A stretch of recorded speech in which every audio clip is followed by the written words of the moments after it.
Your opponent plays the Italian game with the move bishop to c4. Now this is the Italian game. All you have to do is simply take out your bishop followed by the Kyoko piano game. Your opponent played e3 and then comes the move pawn to f5. Now this is Lucchini Gambit. With the Lucchini Gambit, all you do is you play f5. Now you are attacking the center with this. That is simple. Your opponent may take advantage of this open diagonal. Now that's what I'm going to cover in this video. Your opponent played knight to g5 and that's the most common played move which you can observe if you are going to play Lucchini Gambit. He'll play knight g5. His idea is he wants to take out the queen like this. He wants to attack with the help of the bishop. So you might say that you are completely lost at this position. Well, that is not at all the point. Instead, you are completely winning. All you have to do is you have play f4. The idea is to block and disconnect the bishop diagonal. Now, if you understand with this, all I want to say is that you can capture the knight in the next move. So if your opponent tries to be quite irresponsible and play g3 or whatever, you may simply capture the knight and win the game.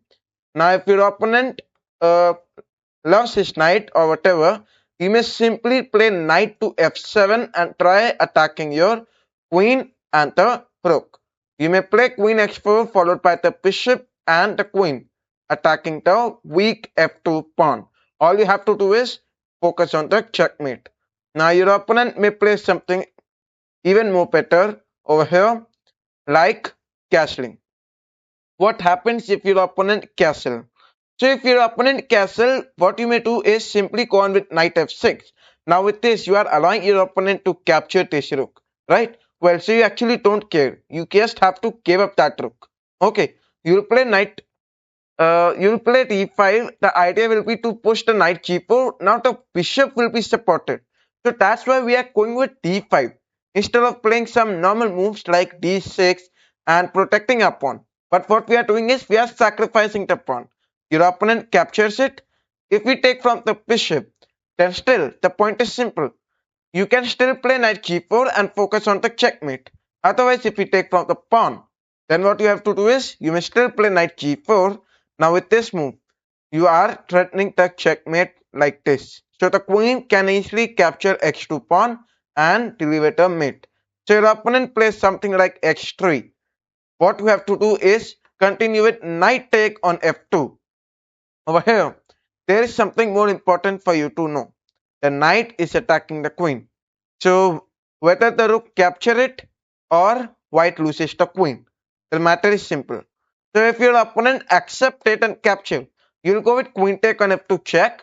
The king goes to h1. You may play f3. If we capture, back from the pawn. Otherwise, if we take from the queen, then you have queen g1 and that's a checkmate. Otherwise, if we take from the pawn, all you have to do is play bishop take on x3. With this, you are still threatening the mate and win the game in the next move. Otherwise, if your opponent continues with something else, and that is queen e1, then what you will do? Now, this is one of the plans for trapping you. Like he's just trying to protect his queen. Then what you have to do is continue with knight take on x3. The bishop and the knight both are giving check, means this is a double check. Now your opponent play whatever. You can simply play knight f2 check. Now the queen is also giving check. So your opponent has no other option instead of queen g1. And guess what? Queen x1 and that's a checkmate. So this is one of the most demolishing mates that I have ever seen. Have you? Anyways, let us have another trap on the board. Now instead of castling, if we play g3, with this move he is trying to disconnect the diagonal. Then what you may do is play queen x3. The idea is simple. You may play queen g2. You may attack the rook. The matter is simple. With queen g2, you'll also attack the weak f2 pawn for the checkmate. So your opponent plays something like knight take on rook. Like he is quite fond of taking the rook, so he'll capture it. All you may do is sacrifice the pawn. Now what's the main idea? Once again, if you push the pawn in one step, then this will create a problem. You know why? Because how will you like your opponent might be aware about your plans. Okay, your opponent might be aware about this and all, so he may play something like king king d2 or whatever. He can try to escape his king. Okay, because he know about all this, so he'll just try to escape and all. Otherwise, what you must do is simply play d5 and sacrifice the pawn. If your opponent captures, you play bishop g4. Now with this, you will give up by attacking the queen. Your opponent plays something like queen d2. Then what you have to do is simply go with queen g2. With this, you will be attacking the rook. Your opponent played the rook to h1. You will go with bishop x3. Now you will attack this rook. Ultimately, if your opponent tries something like queen e2, with this, he is trying to defend. What you may do is go on with f3 and attack the queen. Ultimately, white has no other option instead of queen take on to f3. Otherwise, if we move the queen backwards, then that's a checkmate.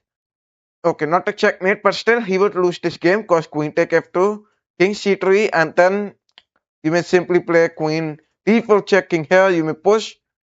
That's a promotion for you in the next move, and you can win the game. So let us go backwards. Otherwise, the best move over here is queen take on the pawn. So what you may do is capture the queen and win the game. Now let us get backward, and instead of uh, over here, what if we play f3? Now, like I play bishop g4 and he play queen d2. That was what I discussed. But what if we play f3? Then still, you can still have some hopes and go with f take g3. If your opponent captures the bishop, you may push the pawn, and guess what? The rook is yours. Because the rook come here, you may have bishop take on the rook. And that's a very easy win for you. You may simply win the game. Now let us have the fifth trap of the video. And that is what is happening in this if he is accepting the Lucchini gambit. Okay, now if he accept it, what you may do is go on with e5. What is happening with this? The bishop gets to be activated, attacking the f5 pawn. The d5 pawn will be controlling the center like this and attack the bishop. You can expect your opponent play bishop b5, try to create some pins. All you have to do is develop your knight like this. The main idea is to support it. So if we take, what you have to do is knight take. Okay, otherwise let us get backward. Your opponent castle, you may also castle. Now with this, the rook, knight and the bishop all will be attacking.